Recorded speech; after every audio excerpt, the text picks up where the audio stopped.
65% of its population is under the age of 30. Like all young men and women, they seek great futures to build, great national projects to join, and a place for their families to call home. But this untapped potential, this tremendous cause of optimism, is held at bay by bloodshed and terror. There can be no coexistence with this violence. There can be no tolerating it, no accepting it, no excusing it, and no ignoring it. Every time a terrorist murders an innocent person and falsely invokes the name of God, it should be an insult to every person of faith. Terrorists do not worship God. They worship death. If we do not act against this organized terror, then we know what will happen and what will be the end result. Terrorism's devastation of life will continue to spread. Peaceful societies will become engulfed by violence, and the futures of many generations will be sadly squandered. If we do not stand in uniform condemnation of this killing, then not only will we be judged by our people, not only will we be judged by history, but we will be judged by God.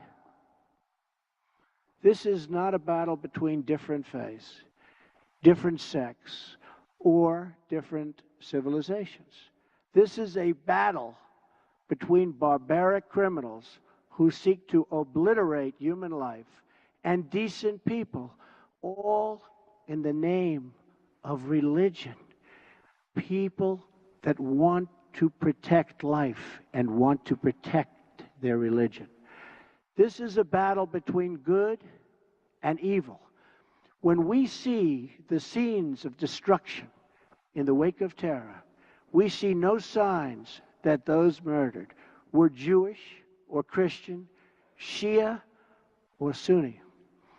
When we look upon the strains of innocent blood soaked into the ancient ground, we cannot see the faith or sect or tribe of the victims.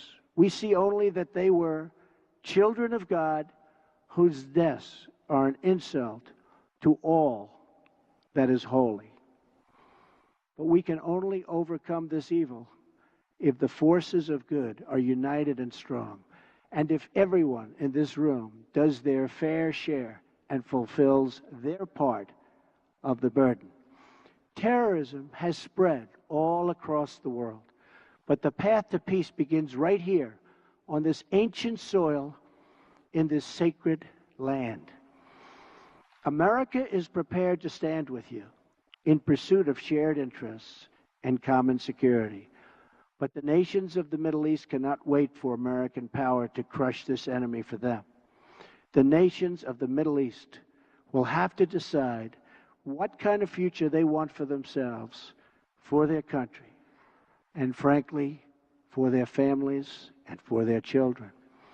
It's a choice between two futures, and it is a choice America cannot make for you. A better future is only possible if your nations drive out the terrorists and drive out the extremists. Drive them out. Drive them out of your places of worship. Drive them out of your communities. Drive them out of your holy land. And drive them out of this earth. For our part, America is committed to adjusting our strategies to meet evolving threats and new facts. We will discard those strategies that have not worked and will apply new approaches informed by experience, talent, and judgment. We are adopting a principled realism rooted in common values, shared interests, and common sense. Our friends will never question our support, and our enemies will never doubt our determination. Our partnerships will advance security through stability, not through radical disruption. We will make decisions based on real-world outcomes, not inflexible ideology.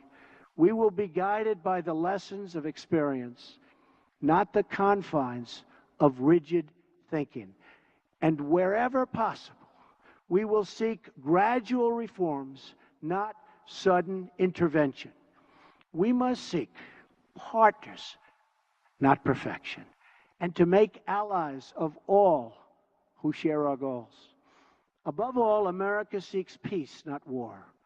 Muslim nations must be willing to take on the burden if we are going to defeat terrorism and send its wicked ideology into oblivion. The first task in this joint effort is for your nations to deny all territory to the foot soldiers of evil. Every country in the region has an absolute duty to ensure that terrorists find no sanctuary on their soil. Many are already making significant contributions to regional security.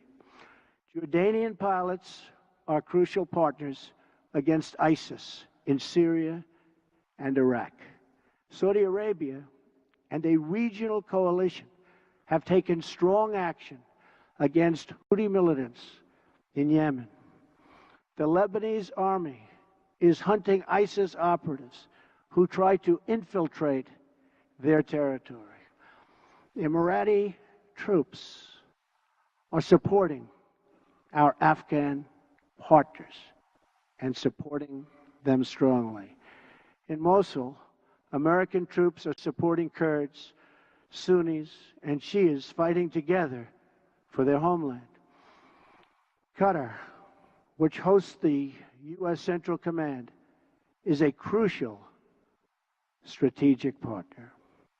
Our long-standing partnership with Kuwait and Bahrain continue to enhance security in the region. Our courageous Afghan soldiers are making tremendous sacrifices in the fight against the Taliban and others in the fight for their country. As we deny terrorist organization control of territory and populations, we must also strip them of their access to funds. We must cut off the financial channels that let ISIS sell oil, let extremists pay their fighters, and help terrorists smuggle their reinforcements. I am proud to announce that the nations here today will be signing an agreement to prevent the financing of terrorism, called the Terrorist Financing Targeting Center, co-chaired by the United States and Saudi Arabia, and joined by every member of the Gulf Cooperation Council. It is another historic step in a day that will be long remembered. I also applaud the Gulf Cooperation Council for blocking funders from using their countries as a financial base for terror, and for designating Hezbollah as a terrorist organization, which they certainly are, last year. Saudi Arabia also joined us this week in placing sanctions on one of the most senior leaders of Hezbollah.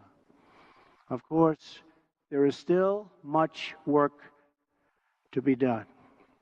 That means honestly confronting the crisis of Islamic extremism and the Islamicists and Islamic terror of all kinds.